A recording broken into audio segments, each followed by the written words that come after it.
Is there any chance that he plays? Yes, just went through the walkthrough.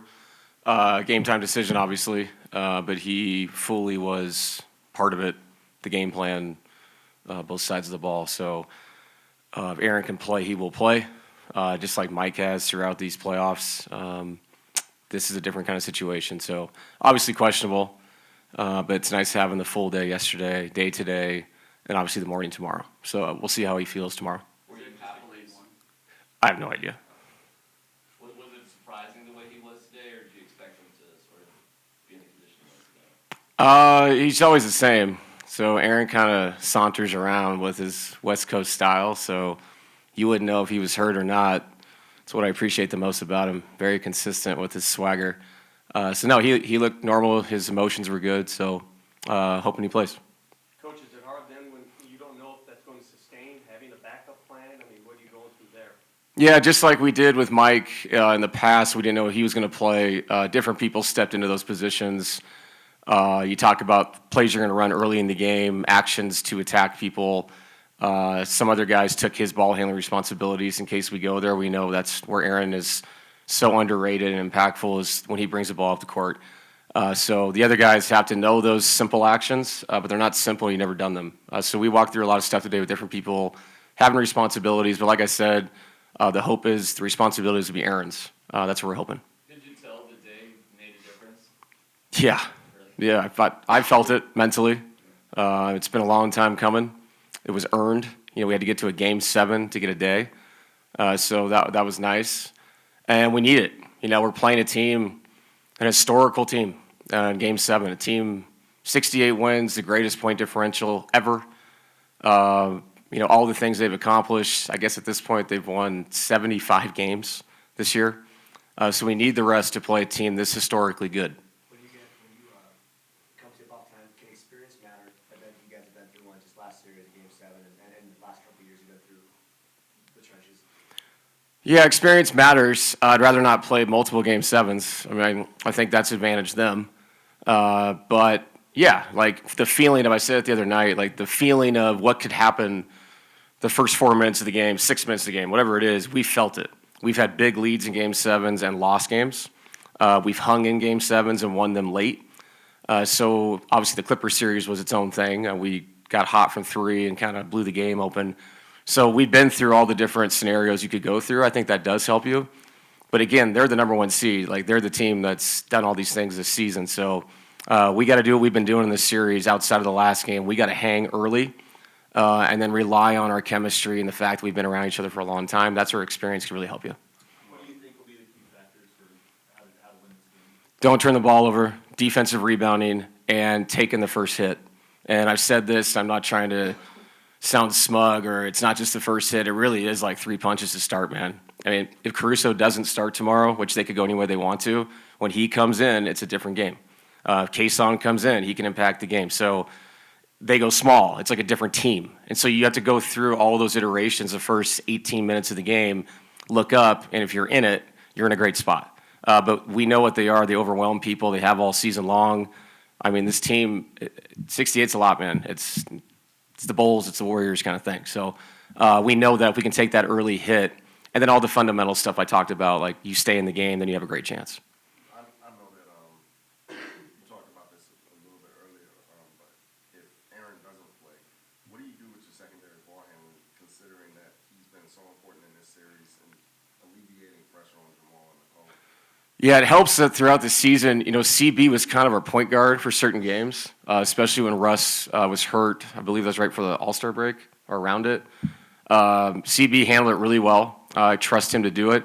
Peyton Watson's brought the ball up with our second unit throughout the season. A lot of the Jamal off-the-ball actions have been Peyton initiating. And so, yeah, Aaron is a special player when he initiates. But I think our guys have had repetition. And sometimes this is what life is. Opportunity comes sometimes you don't want it to come. And if he can't go, we have trust in those guys. They get us into actions we need to get into. We're a team. Those guys have seen what the responsibility means, and I think they can handle it. How much do you think going into a game 7 there are still adjustments on your end, not theirs, but on your end, versus everybody knows what's going on in the series? Yeah, I think it's weird. You almost go back to early in the series because both of us are looking at the totality of the 6 games and what worked and what didn't, what you can go back to. There was a couple ways they attacked our zone that was a little bit different. And then for us offensively, it's like you're just trying to get better, even though it's the last game. There's still like these incremental steps as you go through the series of attacking the different coverages they've shown us. Obviously, with the depth of their team, they've had different lineups in that do different things well. So yeah, there's always improvement. And it sounds weird because you're right. It's just this is it. This is the end. But to win a game like this, you have to keep getting better day by day, and that's the most important thing going into, the final game of the series. With Aaron, unlike Mike's, there's a little bit more of a safety risk just with playing through that type of injury. Is there a benchmark that he needs to get to by a certain point pre-game tomorrow to feel like it is safe for him to play on that, as opposed to just playing through it because it's a Game 7? You know what? I coach, so I'll show up tomorrow if they say Aaron can play. Obviously, they'll do whatever they have to do for the safety of a person. But yeah, I don't know. I'm sure the hoops are probably smaller because the game's coming so quickly. It's not a thing where has 3 weeks to go through it. So it'll probably be his comfortability along with the medical staff's, advice on what he can and can't do. Like I said, if they say he's available, he will start. With the zone you guys have been playing this series, how has that changed Nicola's responsibilities defensively, and just kind of overall, how impressed have you been with what he's been able to do on that end? It makes bigs are always in charge of communication. The zone is on a whole nother level of communication. I don't think people realize, watching Bam in Miami, the responsibility of not being part of the actual play that's going on, but you are the person that's kicking people left and right. And we're wanting the guys to be up the line and aggressive and take away passing lanes and all these things. Well, you have to have a really high IQ to know when maybe I have to full rotate to the corner. Maybe I can kick somebody back out.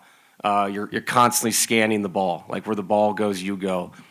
So not just him. I think Aaron's been good in that spot. We've tinkered with it a little bit, put people in different spots as far as who's up and who's down. A little bit of 1-3-1 as well. So, yeah, he's been great. And it's communication. It really is. It's almost being the captain of that defense, because the guys up top in the tandem dealing with Shea, they have no idea what's happening behind him. So that guy's really important in the center in that situation. Sorry? What did you like about your coverage of Shea this series? I mean, you're just doing the best you can. He's incredible. Just trying not to let him get to his spots is easy. He's so old school. He's so, the Kobe kind of thing, where if he gets to a spot, it doesn't matter how good a defender is on him. It doesn't matter. He can rise up, shoot it, create separation how he does. So it's just trying to beat him to his spots in a way. And if that takes 2 people, fine. If it takes 3 people to shrink, fine. But yeah, he's such a incredible, unique player. It's a challenge. It's a reason why we change our defenses so much. It's mainly because of his brilliance. Is Jamal still battling sickness, or is he good on that score? He's sick, but I mean, it's another day, another night of sleep. You guys asked me a lot of medical questions in here, man. No, I'm just kidding. You're right. He was really worn down after the game. I think yesterday getting the fluids, another day of just kind of hanging out, just staying at home, getting sleep. Tonight, going to OKC, getting a good night's sleep. You know how it is with a sickness. You kind of just slowly, incrementally feel better. Plus, these guys will load him up, man. He'll be finally ready to go. He'll be sweating out a lot of things. So, yeah. Thank